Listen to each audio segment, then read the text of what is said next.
Step into the realm of the extraordinary with Paranormal M. Subscribe now and stay tuned for haunting episodes that will leave you breathless. Let's unravel the mysteries together. I don't trust my senses anymore.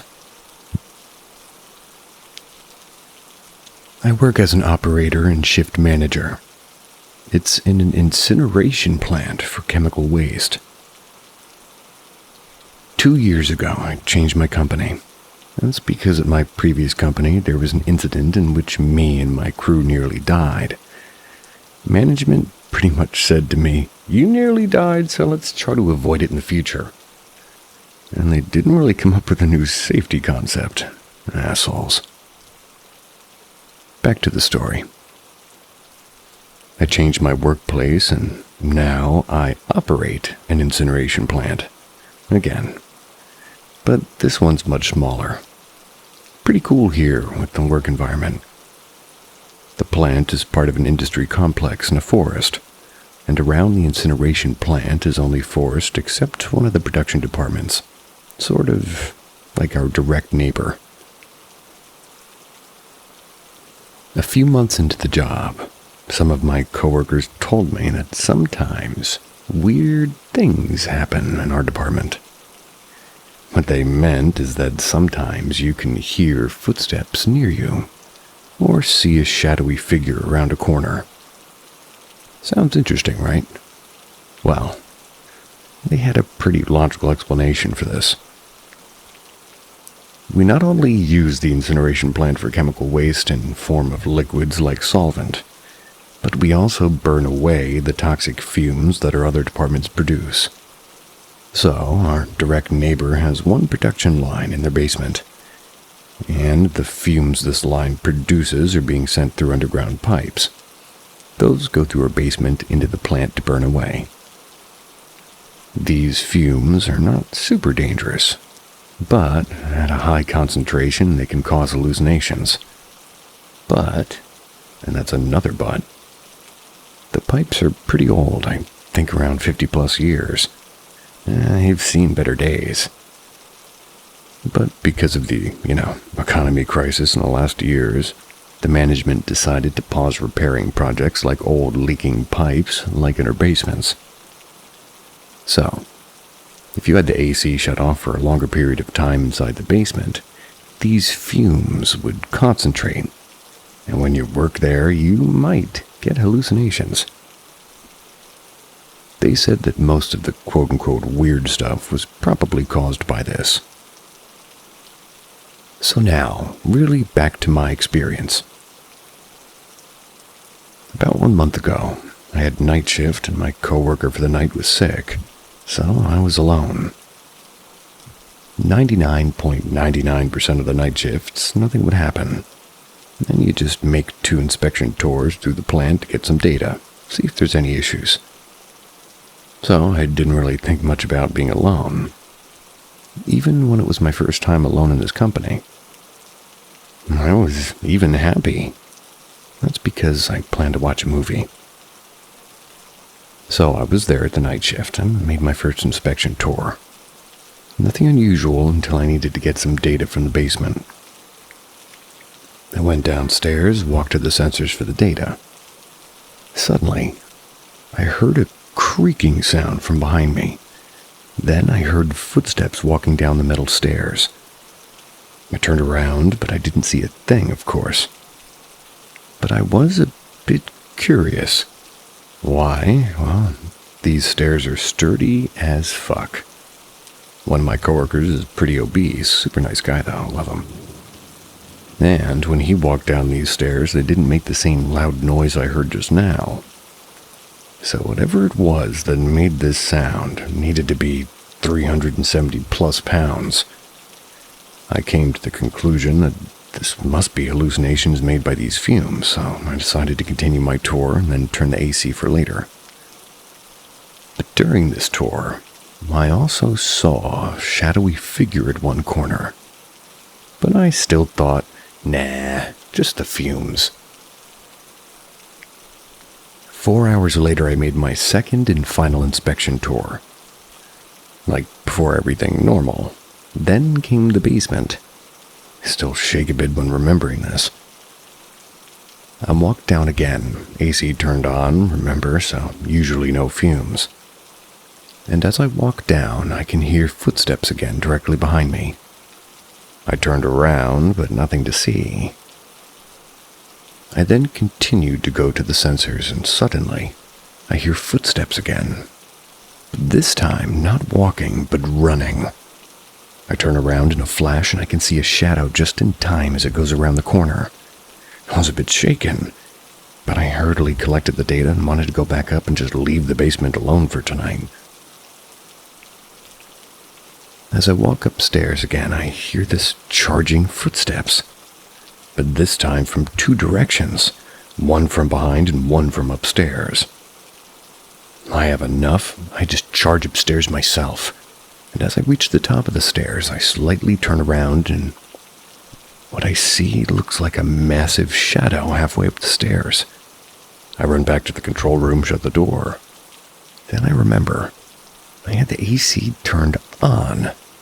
That means there shouldn't be any fume concentration high enough to cause this kind of hallucination.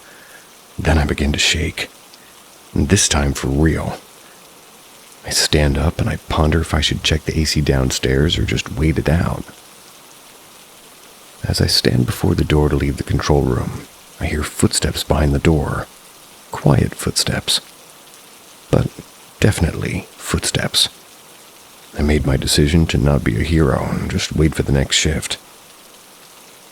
Later, the next shift came. Told them about my night shift. They first laughed it off and said that probably the AC was shitty again. I laughed with them and agreed, even though I didn't really completely agree with the argument of a broken air conditioning. The next 2 days I had a weekend, and I forgot about it. Then the next Monday, I just arrived from my early shift, and I'm chatting a bit with the guys from the night shift. My quote-unquote experience comes up again. I begin to laugh like a few days ago. But my coworkers didn't seem to laugh as well, so I just asked them why. Well. As it turned out, the AC was completely fine. But what made my experience really scary was something else. Our neighboring department, which produces these fumes, wasn't running. Because of a lack of customers, they didn't have all the lines active for the year, and at my night shift, they had all production lines turned off. That means they could never produce these fumes, which made whatever I saw there not hallucinations caused by the fumes, but something else. Whatever I saw and heard in that basement was real. No hallucinations like many experienced all the time. Nope. I just had experienced something that scared everyone. My coworkers are now all kind of cautious of the basement, understandably. And the manager of the incineration plant reported this to the higher-ups. They began to start an investigation about 2 weeks ago, but till now didn't find a logical cause how this noise and shadows were being created. They didn't even find a solution. They now plan to repair these pipes as soon as possible, and in the next week we'll install cameras, maybe some sensors too, and hopefully we'll find out what happens in this basement.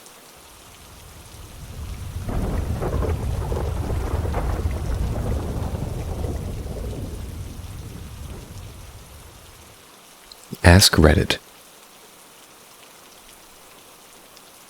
I worked at a nursing home for 6 years. Made a lot of creepy stuff happen. I think the worst one for me was this little lady that had dementia. She was seriously gone, minute to minute. She would just moan and cry. These sounds, like drawn out almost, like help, help me, help, help, over and over. It wasn't screaming, but it was loud, and it was a sad calling. It didn't really matter what you did. You could go and sit with her for an hour playing Uno or talking about her kids, and as soon as you left, she would think that she'd be alone for that entire time. The calls for help would just start up again. To make an attempt at combating it, we'd try to keep her out of a common area or next to the nurse's desk, or rather out in a common area. But at night, when we're trying to get her to sleep, it's important to keep her into her room. So one night at 11-ish, it's me and one other person. Excuse me. Oh my gosh. That was loud. So, ignoring the cow, one night at 11-ish, oh my gosh, it's me and one other person. We're just generally waiting for lights to go off. Everyone is asleep or hanging out quietly in their rooms. The cries for help me start up and I head to her room. She's sitting straight up in bed and calling for help. That's because she's been alone so long. You have to help me, you have to. And honestly, at this point it was pretty routine, although creepy to hear sometimes. So I calm her down and promise that I'm just outside her door. Hopefully she would try to sleep. She lays down, closes her eyes, so I head back to the nurse's station. And at this point I just want to interject that somebody needs to be at the station at all times in case call lights go on. I didn't want to leave my partner alone too long in case somebody called and she needed to tag team. Sure enough, I'm back at the station for maybe 10 minutes. That's when calls start happening again. Please, anybody help me. Somebody please help me. Head back to her room, repeat the process of calming her down and telling her she should try to get some sleep. I head back to the nurse's station once she's settled into bed with her eyes closed. Another short time just goes by and the calls go up again. I head back to her room and I'm ready to soothe her with the usual routine. That's when she grabs my arm and pulls me close. Every time you leave the room, he comes back. Now, this woman usually forgets who I am, even if she's seen me in the past 5 minutes. The creepy dialogue, plus the fact she knew I'd been there before, absolutely sent a chill down my spine. I asked her who comes when I leave. She just kept pointing toward a mirror above her little dresser. He comes back and he smiles at me. It's not the nice kind of smile. Needless to say, I packed her up and we had a little pajama party at the nurse's station that night. Good on you.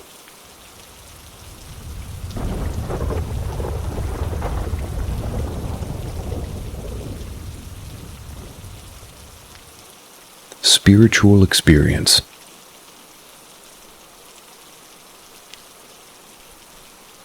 A few years ago, I had an experience that left me shook. I was in a bad place in life. I had just broke up with my girlfriend of 5 years, and it was a messy breakup. I was staying at my grandparents' house at the time, and I woke up at 3 a.m. to use the bathroom. And by the way, I usually never wake up around that time to use the bathroom. I was in the basement, and the bathroom was just down the hall. I left the door open because nobody would be awake at that time, so I'm just standing at the toilet, but something caught my eye that went past the door, almost like a flash of a shadow. I got goosebumps from my ankles all the way up to my ears, and I never get goosebumps. My room I was staying in was one of the 2 that were down the hall. It was down the hall I saw this shadow flash, like whatever you want to call it. I started back to my room with this weird sense of a presence. When I laid down, I felt like I was being watched or some presence was present in the room. Then this heavy feeling on my chest, as if someone were pressing weight down onto me. The hair on my head felt like it was moving, as if somebody brushing their hand across the tips of my hair. Same with the hair on my face, like when you brush your hand across your face. I was certain something was sitting over me. The next morning I woke up, went for breakfast, and my grandpa was the first one up in the kitchen. Told him about what I went down last night. He didn't seem as struck as I'd figured he would be. He said, "Talk to your grandma." So I told my grandma, and she told me from the side of her family that apparently there'd been a lot of spiritual connections, like her sister and my mom, that I had a gift. My mom told me whatever she was going through in rough times, her grandma would come to her in her sleep. And ever since this experience, it was like a mood lifter that brought me out of my depressed state. Last year, my grandpa had passed away. It was devastating on all of us. It was hard to keep myself together when I was out there. But one day I was in the shop, and that's where we spend most of the time, or rather he does. I was in the office, and that's when I heard him call my name clear as day. It was as if we were working on something and he had called me across the room. As I stepped out into the main shop, my goosebumps were back, and I could feel his presence, and ever since that day, it's like a flipped switch.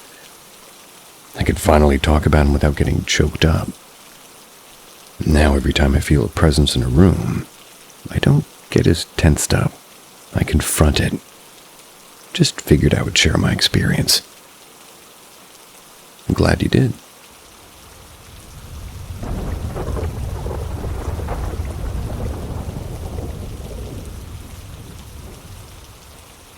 Alone at the office. Going back about 7 or 8 years ago, I was working in customer service at an office building. This is a hard word. Ooh, boy. Oh, God. Mississauga. A building in Mississauga, Ontario. Mississauga? Anyhow, the nature of the accounts I managed meant my shift started and ended later than those of everyone else in the office. So I was regularly in the office alone, even up to the very last hour of every day. Right off the bat, we're talking about a relatively newish low-rise office building. It's in a downtown location. During late afternoon, but otherwise known as daytime. This is not at all what comes to mind when you think of an off-putting occurrence, and it made it all the easier to write off, at first. My desk was arranged in a way that I faced one of those gray fabric dividing walls, with my computer angled into a corner on the right, and out of the peripheral vision on my left, I could see into the gap between my work area and my supervisors across from me. This gap and the same peripheral vision afforded me some view of the HR office door, and the late afternoon sunlight that streamed into the open area where another work area is arranged on the opposite side of a divider that I was facing. Long story short, with all the factors mentioned above, there was no reason for me to think twice of movement. Maybe it was somebody hunched over or just something darting quickly past the divider to likely grab something they forgot on the desk that, sat opposite of me, like I said. That same person, having found what they were looking for, slipped back out and got my attention returned to whatever I was doing. Some days later, around the same time, I caught the same fleeting glimpse out of the corner of my eye of the same dark shape darting past, clipping through the sun toward the desk on the opposite side of the divider. Noticing this, it sort of become a pattern. I stepped around the end of my desk to make a smart-ass comment, only to find no one there. And again, this was something that at the time left me more confused than scared. And it also happened another handful of times, always the same dark shape, same quick movement in the same spot, and around the same time. It would be awful if you needed a hole puncher, even after you were dead. A random comment.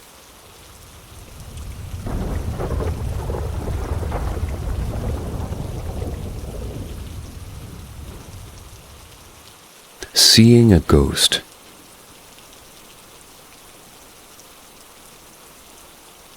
This happened when I was like 6 years old, but I was sleeping with my grandma. She owned an old detached house basically in the middle of nowhere. I was asleep in my room with my parents in a separate room. I would have already been asleep as it was late at the time, but I woke up and in the room there was a large full-length mirror, which was right next to the bed.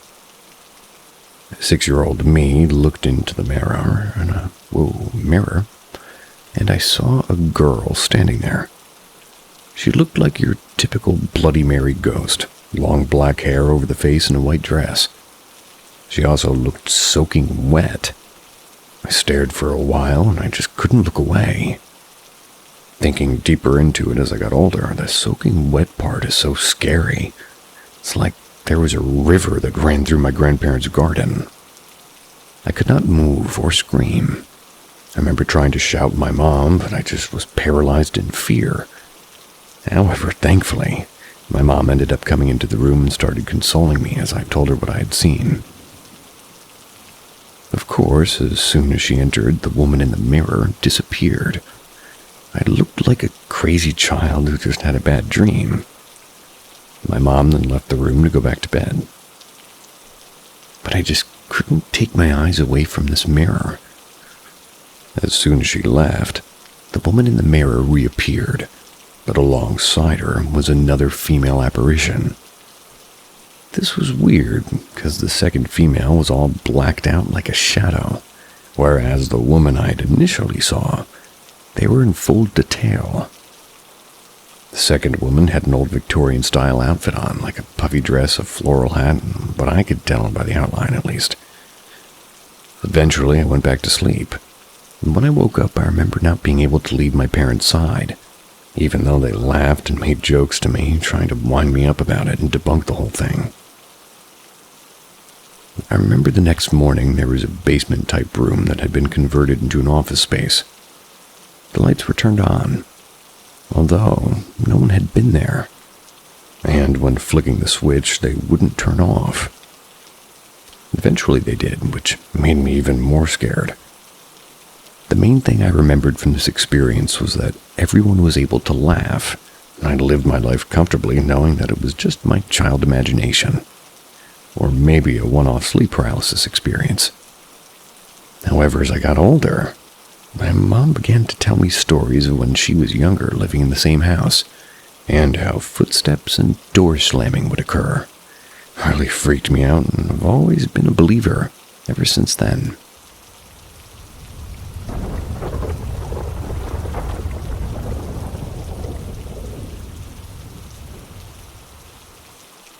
The Demon in the Attic.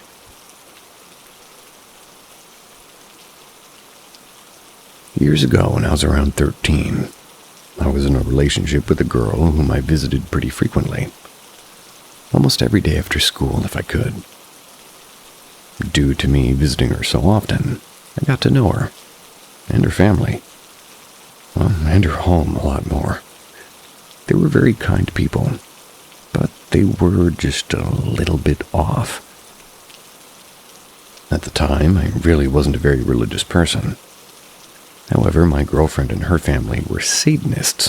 Whoa. Alrighty then. When I first heard that, I thought it was a joke. Yeah. But soon I realized that they were being serious. And I wasn't too surprised or bothered by it.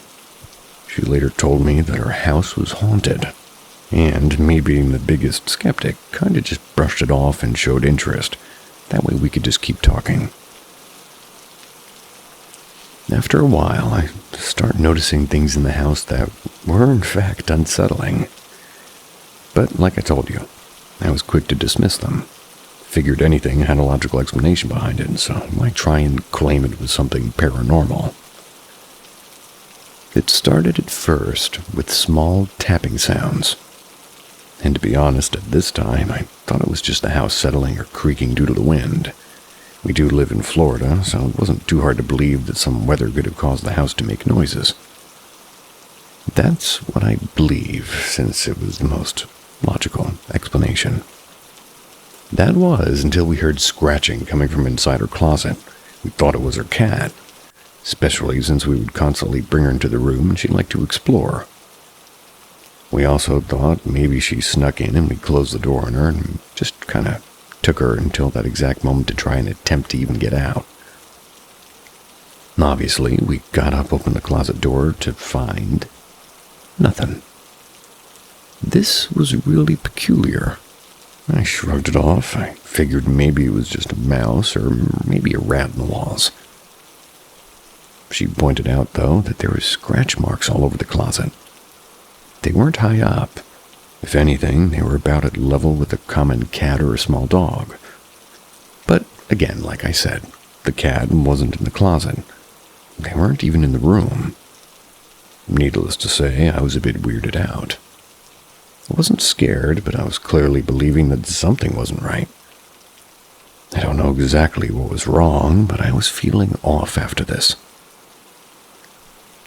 Weeks go by, even months go by. Some minor things keep happening. Mostly just the scratching, which has pretty much torn up the paint in the closet entirely at this point. But also other things, like the cat acting strange and weird sense of unease when you're in certain areas of the house. Particularly the restroom, the garage, and the master bedroom. I just assume that it all has a rational explanation, of course. Wasn't sure what it was, but I was stubborn and I was kind of dumb. One day, though, something was especially creepy. So creepy to me, in fact, that I'd actually started questioning whether or not there's such a thing as gods, demons, and ghosts. Something that'll stick with me forever. One day my girlfriend had invited me over, so I asked my mom and she dropped me off. I noticed there weren't any cars in her driveway. It wasn't really weird since her family did work often and they were usually out shopping. My girlfriend opens the door after I knock. She lets me in. First thing we did was head to her room to watch Third Rock from the Sun. I love that show. So while we're sitting there, we make some small talk. We go to the kitchen, grab some food, then we go back to her room and keep watching TV. At some point, though, hours later, we end up shutting off the TV and just start talking. Out of nowhere, though, we hear her older sister yell her name from right outside her door. We assumed that they were finally home from wherever they went. We went out there to check up on them. Weirdly enough, we didn't see her. Like, we checked everywhere around the house, and we didn't see her at all. We even yelled back, but got no response. We chalked it up to us maybe hearing something, and just assuming it had coincidentally sounded like her sister yelling her name. And like I said, stubborn and dumb. We head back to the bedroom, sit down, but this time, we leave her bedroom door like a little bit open, just in case her sister really did call for her and attempts to call again. After a few moments, we hear her sister calls her name again. However, this time, it didn't sound like it came from behind the door. It sounded as if the entire house had just called her name. Not only was it loud and clear, but it also didn't change its tone and pitch and sounded like it was just a repeated audio from the last time she had called for her. Once again, we quickly bolt up, search around the house as fast as possible. Well, we thought it was her sister. Maybe she was just trying to play a prank on us or something. Once again, we didn't see her. We couldn't even trace where the sound was coming from. We even checked in all the areas where somebody could easily hide.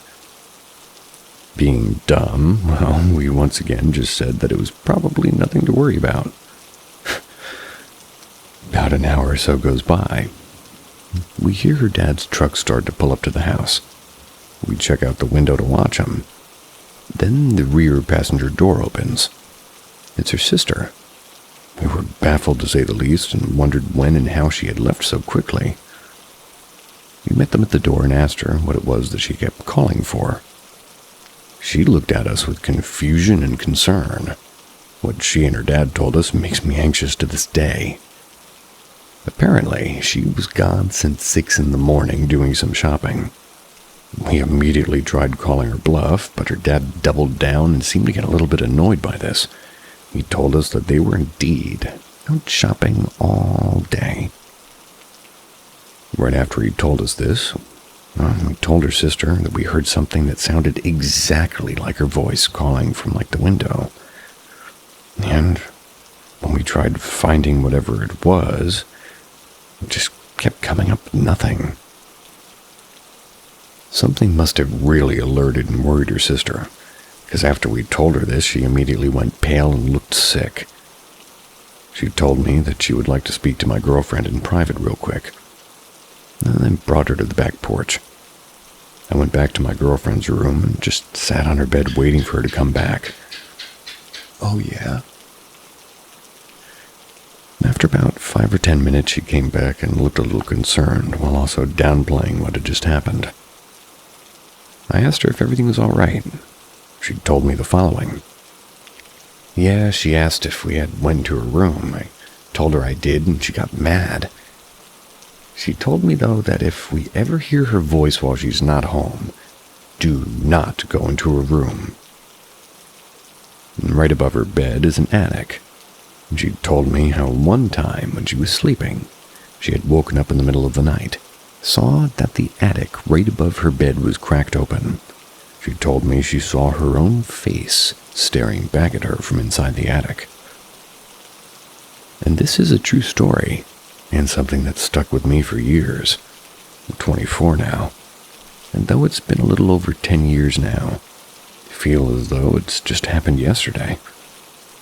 If anybody or anyone knows exactly what that was, I'd love to know. They'd moved out of that house years ago.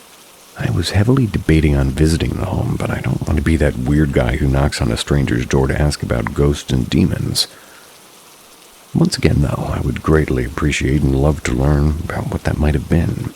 It's the only reason why I actually believe there might be either an afterlife or at least think there's monsters or demons in this world. That reminds me of my own story about, well, I'm not going to say accidentally, but it was accidentally going to a place similar to where he went to, without knowing. That was a strange Craigslist experience. But in general, if somebody says their whole family is Satanists, no matter what you believe in, at least put one eyebrow up there. Come on. Give me a break.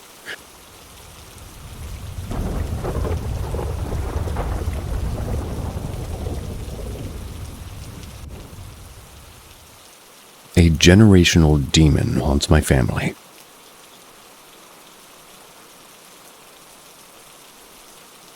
So this story doesn't actually begin with me, but with my grandmother. Let's call her Kathy. She's my grandmother on my mother's side, and let's call my mother Nancy. So my portion of it takes place in Alberta, in Canada.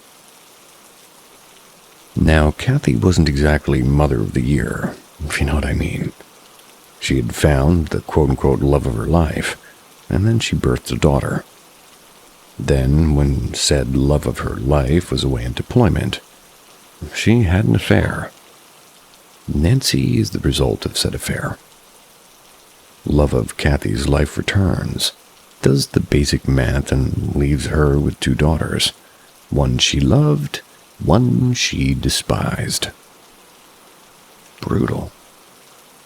Now, I'm not going to go into all the ways Kathy severely abused Nancy right from infanthood, but I will tell you what started the paranormal part of this.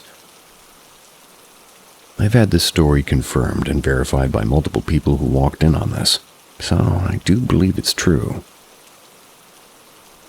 My grandmother was a self-proclaimed white witch, according to Nancy. And one day while Nancy was still an infant, she was used as, I don't know, honestly, a sacrifice or vessel. I have no idea. Kathy had drawn a symbol in a circle on the floor, surrounding it with red and black candles, then laid Nancy in the middle of it. Kathy's friend and I guessed somebody from Nancy's biological father's side walked in and saw this. Kathy was chanting and summoning something. Now later, when Nancy was a child, a bit older, and already severely traumatized, Kathy suddenly ran out the door, found a couple of Mormon missionaries on the sidewalk, and out of the blue, I told them that she wanted to be baptized. So she was baptized.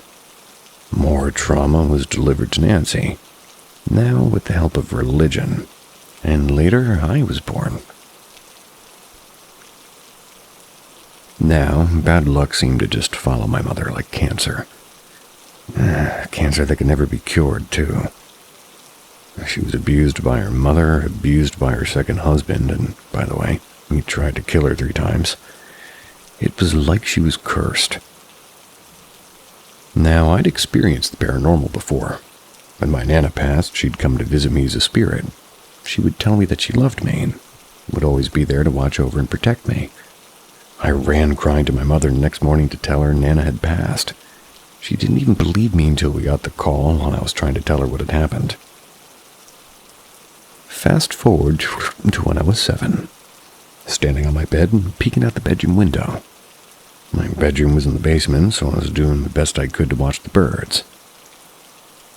When they suddenly flew away, it was almost like they were in a panic and almost like they were horrifying.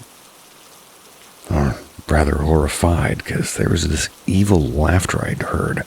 It rang out beside my right ear, and mind you, there was a wall to my left, my whole room was empty, and my mother was upstairs with the baby. So I was all alone. Memory gives me the chills.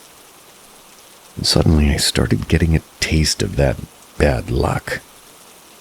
I was removed from my mother and placed with Kathy, who decided I was to be her next victim.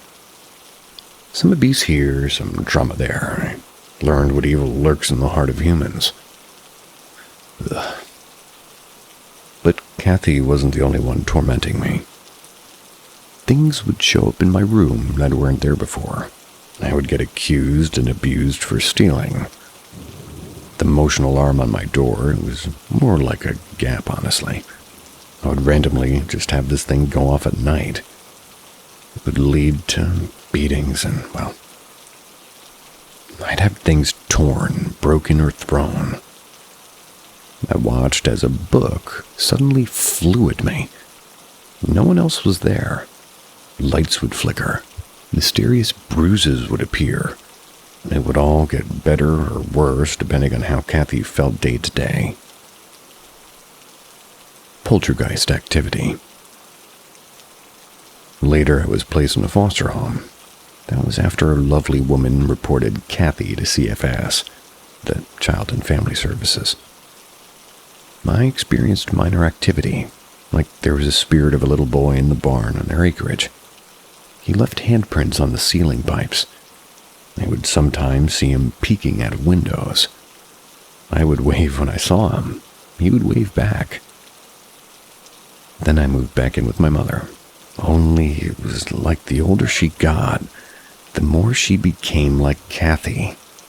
Ugh. Like Kathy's evilness was infecting her. Nancy's tactics were more subtle, harder, and have proof for. Well, harder to have proof for.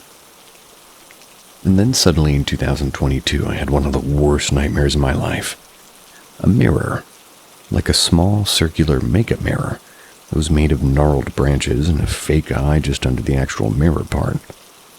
The type of mirror that's about this, maybe as large as a small plate, like a saucer. I picked it up in my dream and I gazed into it, only for a demonic eye to suddenly be staring back at me. I dropped the mirror and ran out of my room.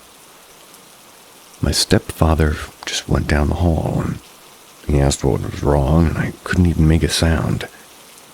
Nothing was coming out, and I was getting weaker and weaker until I was on my hands and knees. Then I woke up.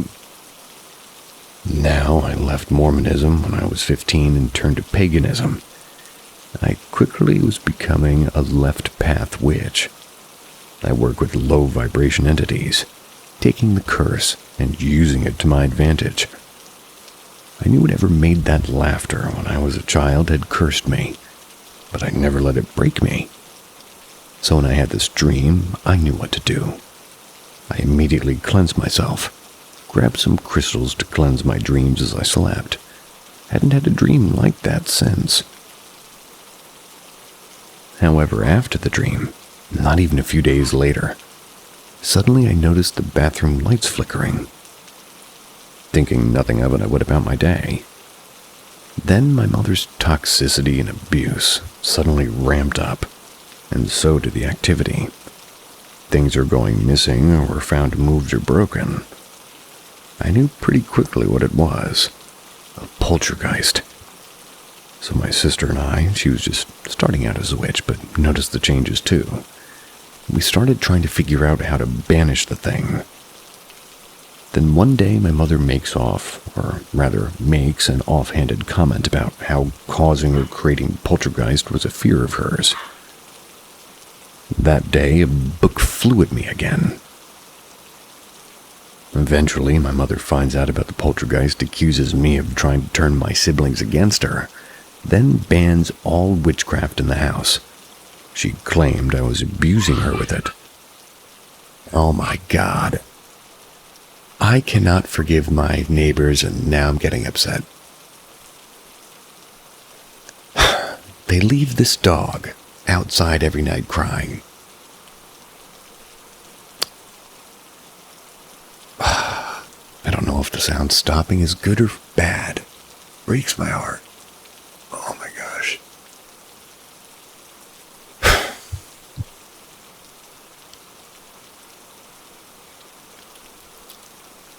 The things that come without being able to choose where you live, huh?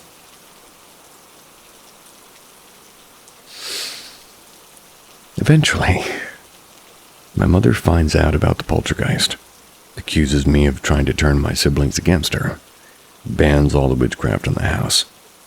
She claimed I was abusing her with it. The activity ramps up even more. January 14th of 2023, I fled.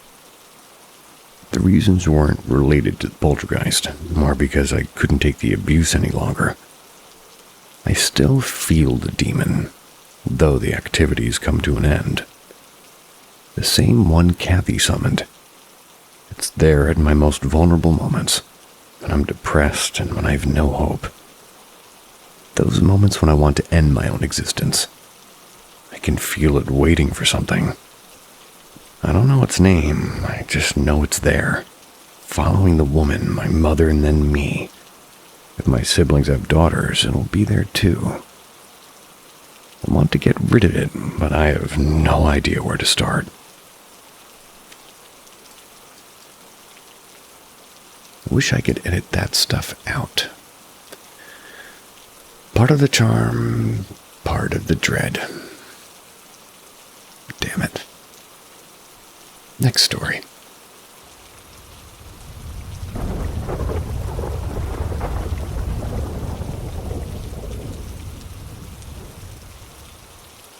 Something is wrong with my house ghost.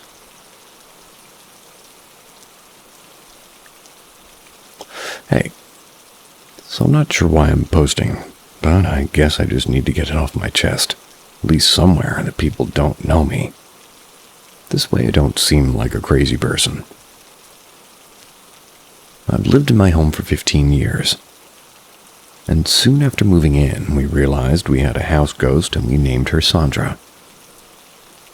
We don't mind her being here. She's pretty benign and just makes her presence known by moving items and turning on Alexa. Ooh. Oh yeah, it's a robot. Messing with the TV and, well, you can occasionally get a glimpse of her in your periphery. I've only seen her full-bodied about 3 times in the 15 years of being here. Since having my youngest son, who's 5 now, I noticed Sandra starting to make her presence known more often, especially around guests to the house. I initially thought nothing of it, other than other people are seeing things happen and not just me. It's been pretty steady activity over the course of the 5 years. until maybe 3 months ago. That was when I started hearing people talking in the house when I knew I was alone. But they were voices of people I knew. I'd hear my mom shouting my name, my auntie saying a random sentence, friends' voices, so on and so forth.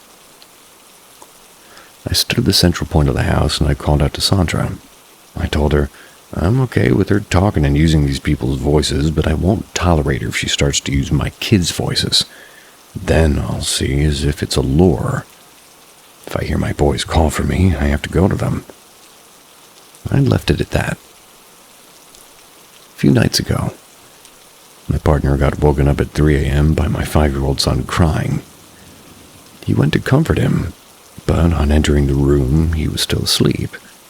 There was no sign that he'd been stirring or even upset, so he came back to bed and went to sleep. I was unaware of this until he came home from work the next day. The same night he had gotten up to check on him, I was woken up at 4:30 by my son telling me, "The lady's watching me and it's scaring me."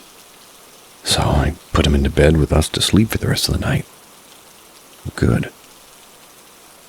Last night, my mom came over to my house to talk to me, and during our conversation, a chopping board that's been sat in the same place for about a week now, it fell forward onto the bench. Then we heard my 12-year-old son say, "Oh, sorry." And my 12-year-old was in his room. We live in a 3-story house, and his bedroom's on the 3rd floor. We were in the kitchen on the bottom floor of the house. Fast forward to today, without the sound effect. My 5-year-old is off for school feeling unwell, and while laying in my bed watching YouTube, the TV kept changing video. The volume was being turned up and down, which obviously was upsetting my son. Can't help but feel like recently the activity's ramping up and it's becoming concerning. If anyone has any ideas on what could be happening, or solutions on how I could help the situation, I'd love to hear them. I've never seen this Alexa that people talk about. Kinda happy I've never seen one.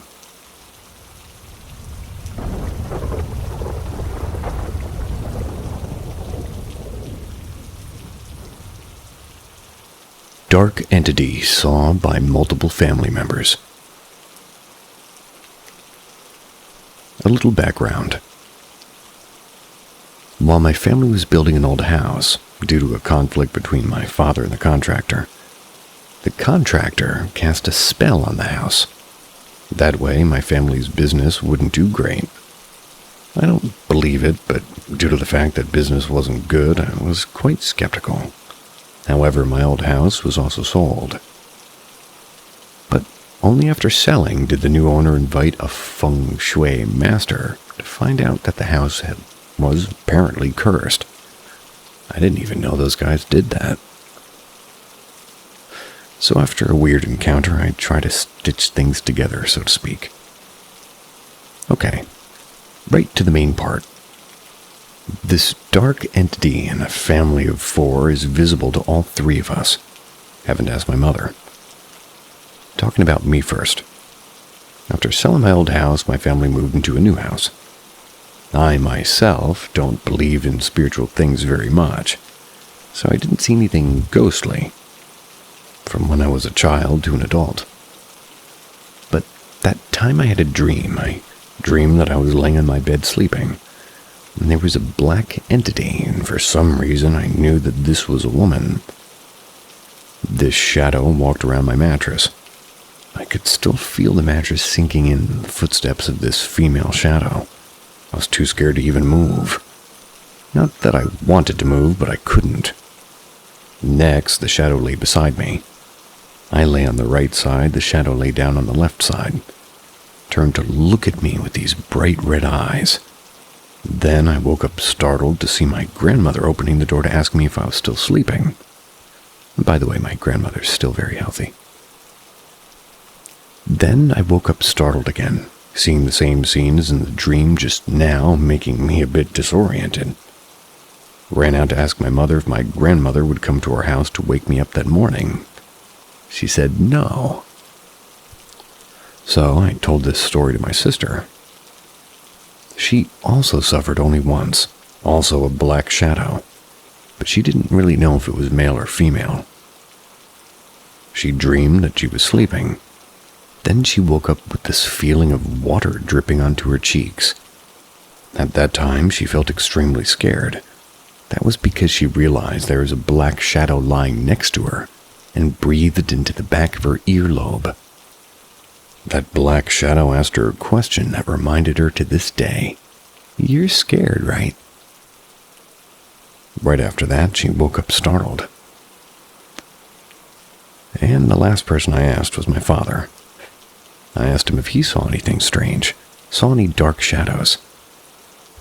He said that when he was at his old house, there was a dark figure that often walked around his bed while he slept.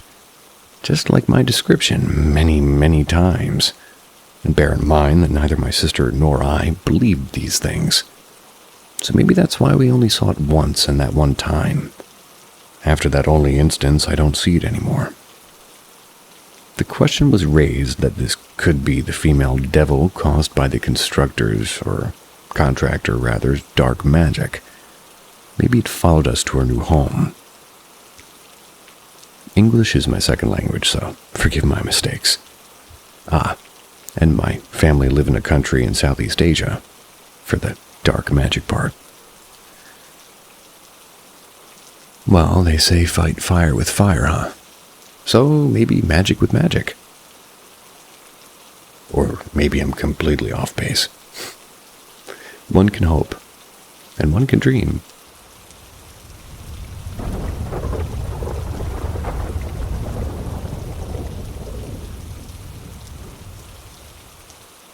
My most recent paranormal experiences. So for about 6 months, I rented out a basement from a family.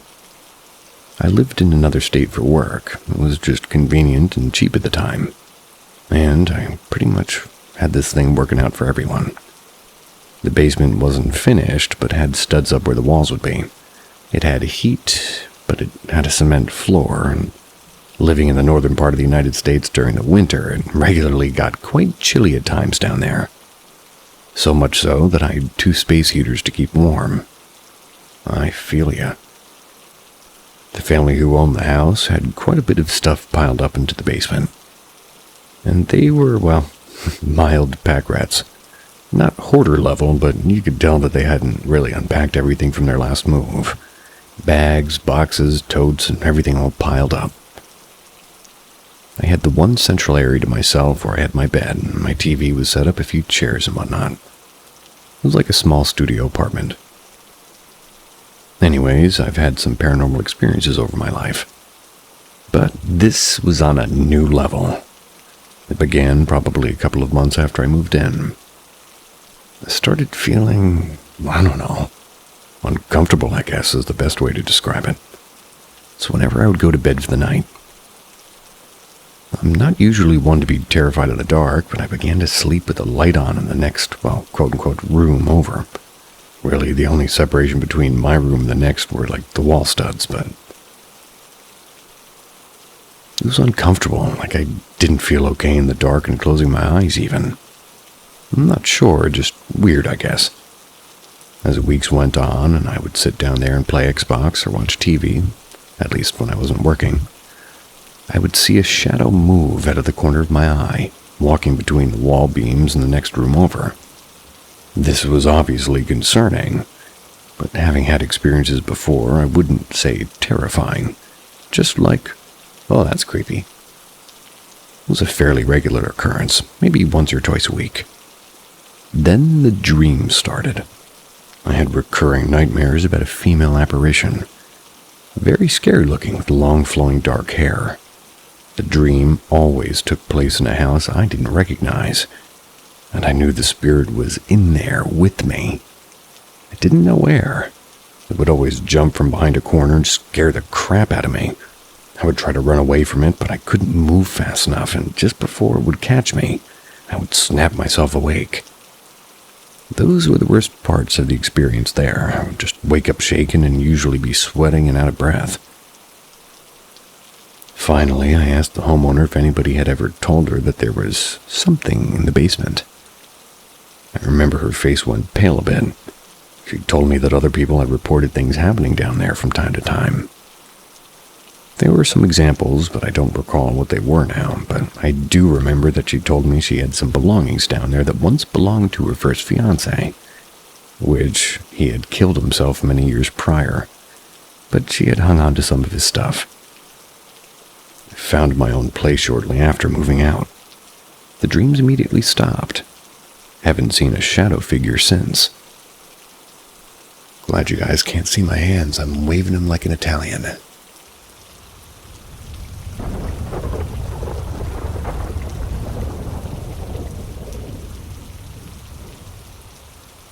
My encounter.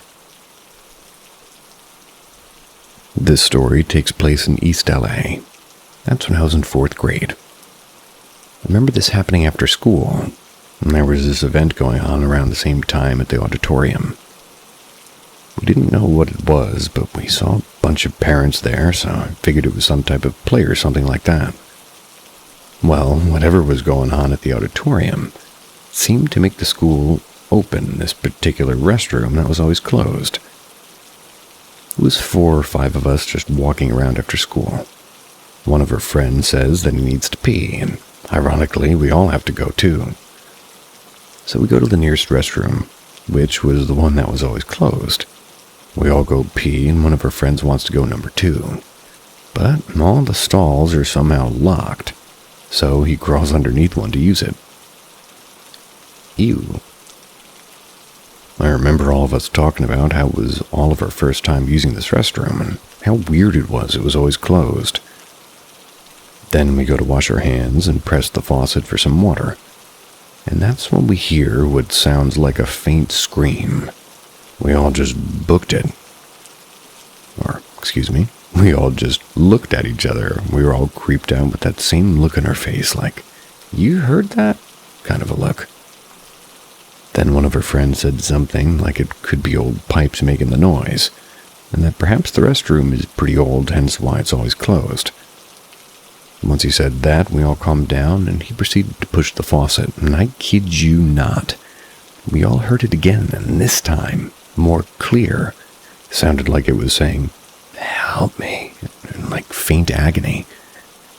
We all sprinted out that restroom, and we all got outside and were looking at each other like we heard what exactly was said. A couple of seconds later, our friend that went underneath the stall comes out running and crying hysterically, saying why did we leave him alone, and that it was next to him. And I'm 30 now, but sometimes I think about what was it that we all heard that day, and what my other friend meant by it being next to him.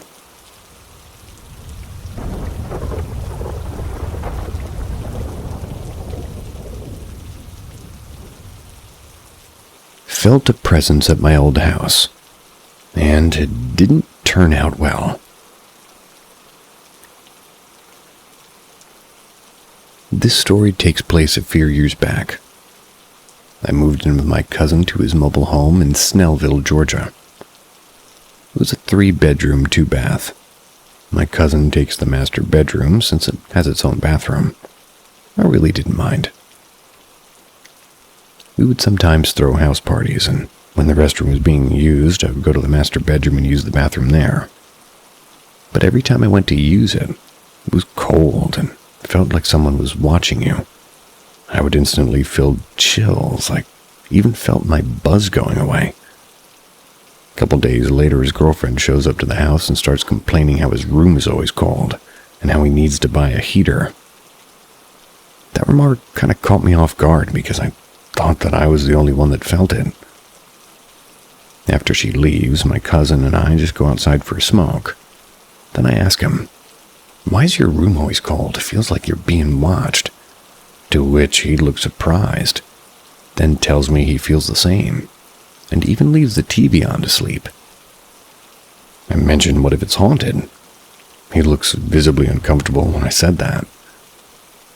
Shortly after he moves all of his stuff to the other bedroom, we just started using the master bedroom as the guest room or for kickbacks. Not much really happened after that, and we eventually moved out a few months after. A young couple moved in with their kids, and life just kept going. Almost a year from when that family moved in, the father comes back from work after finishing his night shift, sees the house surrounded by police and paramedics. The police tell him the house caught on fire last night, and that no one had survived. He had a wife and 3 daughters that were 5 and under. House fire was only in the master bedroom apparently and didn't spread any further. That's where the woman was sleeping with their daughters that night. The whole story is tragic, but it still creeps me out knowing that I wasn't the only one that felt like that there. Oof.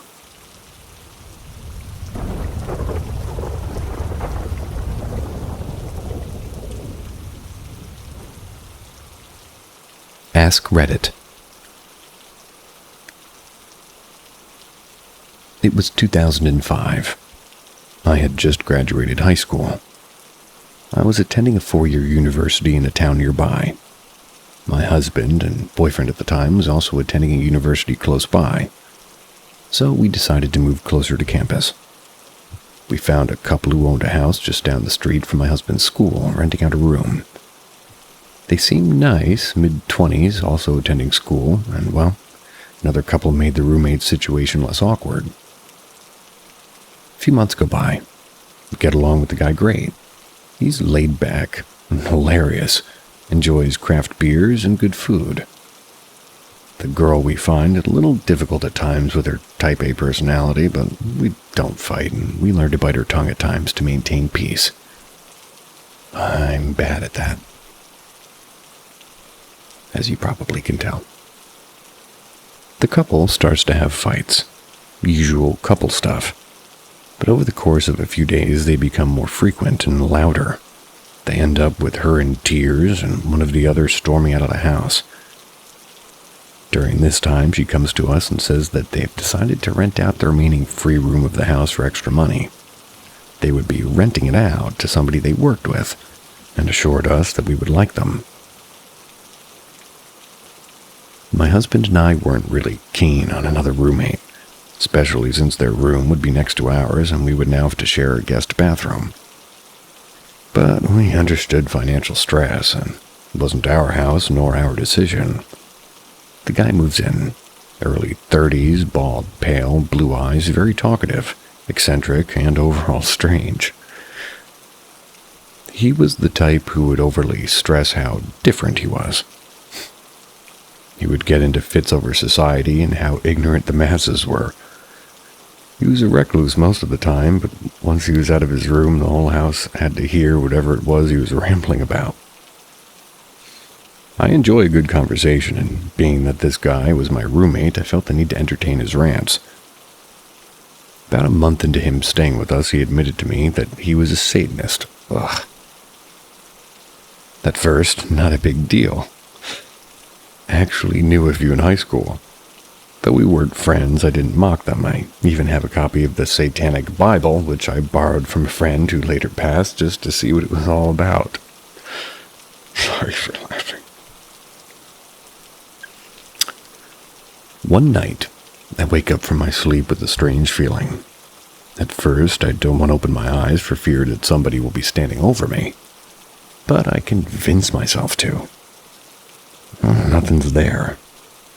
Then why isn't the sinking in my stomach going away? I haven't moved, my eyes are scanning the room in fear. And just then, the covers move. I look at the bottom right corner of the bed and I notice a pinch in the sheet. It says they were sliding off. I'm dreaming, this isn't real. I look over at my husband asleep next to me and notice the covers moving down from his chest slowly toward his stomach. I gasp. Shadow darts across the room where the wall and the ceilings meet. I wake up my husband freaking out and he has to console me back to sleep. The next day, after only a few hours of sleep, I go into the kitchen for breakfast. Our new roommate is already there on the table. I figure that he would believe me and without hesitation tell him my experience. He looks surprised. He gets up, goes to his room, and brings back a spiritual notebook, or rather, a spiral notebook.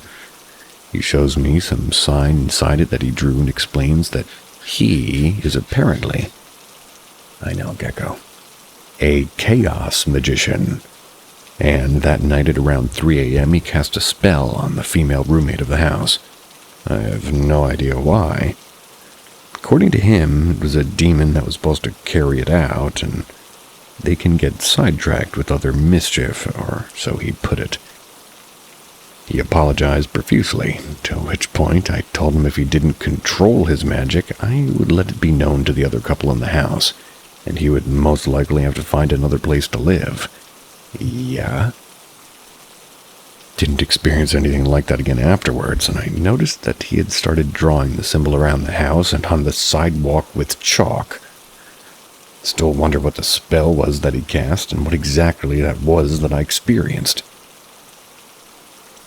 Don't make me come over there. Come on. Now I feel bad for complaining about my neighbors.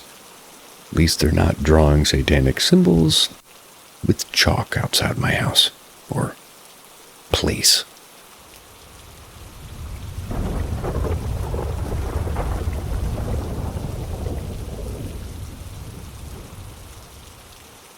My sister and I saw a Pukwuji as kids. When my sister and I were young, we both saw a Pukwuji in our bedroom. We shared a bunk bed and a trailer as kids, and I slept on the bottom. She was on the top, and I was 4 or 5. She was 7, I think. Late one night, I was getting ready to fall asleep. I saw something moving out of the corner of my eye. A 3-foot-tall, slightly glowing, grayish-blue, goblin troll-looking figure. It entered into our bedroom. It moved slowly as if it were just wandering. It had an elongated nose, fingers, ears, feet, and a long hedgehog-type hair down its back. Had a long, skinny torso. Sort of was fit and lean with muscle. The entity was wearing a Native American type of an outfit as far as cloth over its body. The entity walked into the middle of the room, stopped, looked at both of us with a blank stare, staring into our eyes. We were both dead quiet. It was weird. I didn't feel scared or threatened when it looked at me. It's more like a feeling of respect and wariness. Stare didn't last too long. The entity then looked forward. It continued its walk and disappeared through the wall, never to be seen again. I remember asking my sister, "Did you see that?" She said, "Yes." I then grabbed my Nerf gun that was on my bed next to me. I just told my sister that if it comes back, I'll shoot it. She said, "Okay," and went to sleep. Told her parents, they didn't believe us. No big deal. I guess you could say we weren't distressed about it. But we did both remember the exact details of our sighting throughout the years growing up and bring it up every now and then. As kids and growing into adulthood, we had no idea what we saw. We just remembered the exact details of it. Fast forward to when I'm in my 20s. I was watching a ghost hunting show. I forgot the name of it. But I think it was a group of college students. This group would describe what type or ghost and go beyond just saying that you have ghosts. Anyways, they were describing the ghost they thought was haunting the property. Started saying that this ghost is from Native American folklore. It's 2, maybe 3 feet tall and gray. Hold the phone. Boy, did my ears ever perk up. Continuing, they said it likes to prank and lead people into trouble. Then they finally said the ghost they thought it was. The Pukwuji. I immediately searched Google Images and wow, never would have thought I'd see that thing again. I found damn near the exact same figure I saw as a little boy with my sister. Many pictures and instances. What a gut-wrenching feeling. I sent a picture of the Pukwuji to my sister via text. I didn't tell her what it was that I had found. only sent the sort of, the two eyes closed smiley face emoji. She said, "Oh my God, where the fuck did you find that?" And that's the thing that we saw that night. We then talked a while on the phone, recalling details yet again on what we saw all those years ago, but with more uneasiness and excitement this time. Can't believe how random that was. Got to reading all about the folklore and searching images. Pretty good depictions from what they looked like. Some scary ones too. The one we saw didn't have big fangs or claws that I remember. Or it chose not to show it to us, as we perhaps weren't considered to be a threat. But anyways, just wanted to share my story. I was having a deep discussion with Grok 3 earlier, and talking about the whole meaning of life and how all religions and cultures view the afterlife. Sparked that memory. Fed the memory to Grok and asked for people's similar experiences. Told me about this subreddit, so now I'm posting here to find anyone else who's experienced things and maybe you'd like to share. Stories entirely true. It's the only reason I believe there might be entities. If I'd only seen it by myself, I probably wouldn't have believed it. Would have thought I was dreaming or chalked it up to a little kid's imagination. But for my sister to see the exact same thing as me and be 3 years older, as small children with zero influences or even internet on, what a pudge-woochie is. And then to have it revealed to me 20 years later through randomly watching a ghost hunting show is just fucking wild to me. And to add to the story, I don't know how true it is, but there was always rumors growing up that there was a Native American burial ground in the area where we lived at the time in Northwest Ohio, which makes it even more surreal. Stay weird, friends.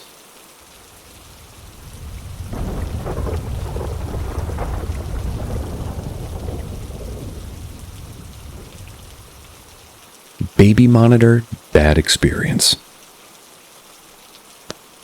Years ago, around 2013, that was when my daughter was over 1 year old, and at around 4 a.m., I heard a sound from the baby monitor, the old radio version at the time, which I will never forget. It was a completely disembodied sound of what sounded like a screech of an old lady. The stuff you can usually relate to from horror movies. I swear that the sound had me in an instant panic. Just a couple of seconds later, whilst I was totally frozen from my absolute fear, through the baby monitor, I heard the music of a toy which must have suddenly turned on. The toy was a Ferris wheel which required just an inch of manual turning of the wheel to activate the sound. There was one significant realization that had me literally freeze in fear. The toy was on a high shelf, which Juliet, my daughter, would have had to literally stand up on the bed to access, which I would have found very odd. I rushed into her room in total fear and panic, and there she was, just sound asleep, as if nothing had happened entirely. And on the shelf up high, way beyond reach above the foot of her bed, was the Ferris wheel, cheerfully turning, and the music singing in full swing. From that instant onwards, I never used that infernal device. Promised to myself to never use any sort of radio comms in my flat ever again. Not sure if any of you can relate to any of this, but it was truly terrifying.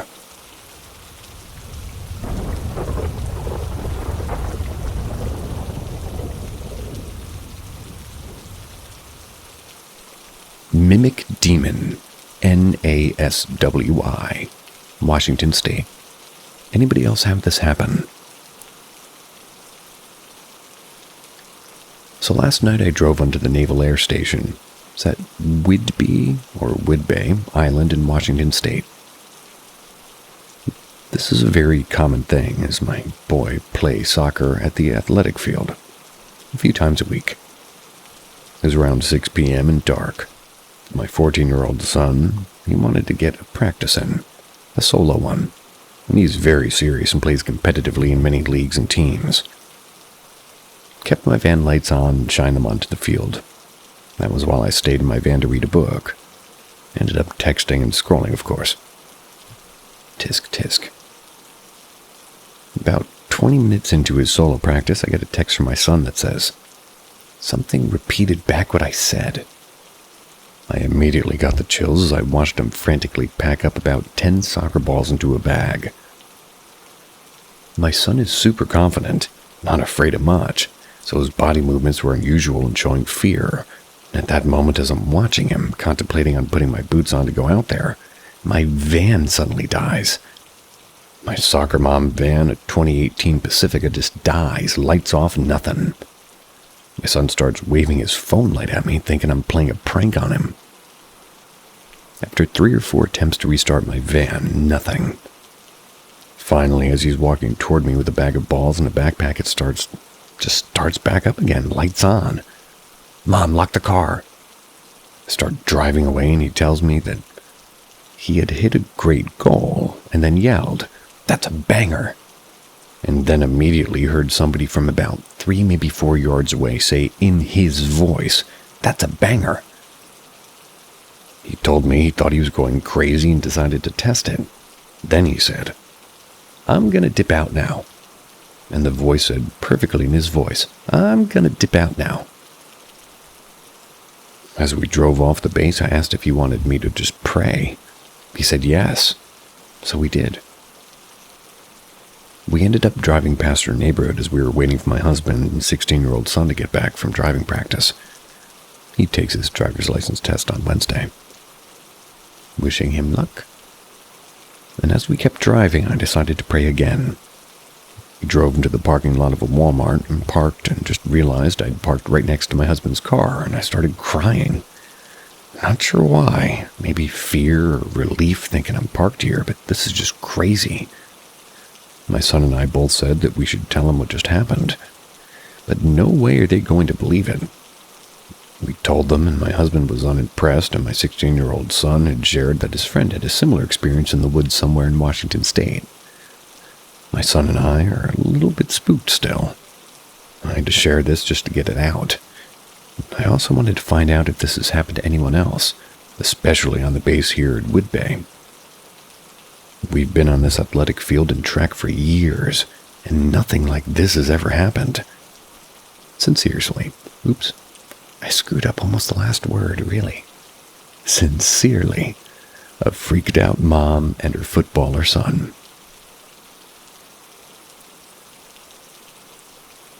And same premise. From a guy over here. See ya. Sweet dreams.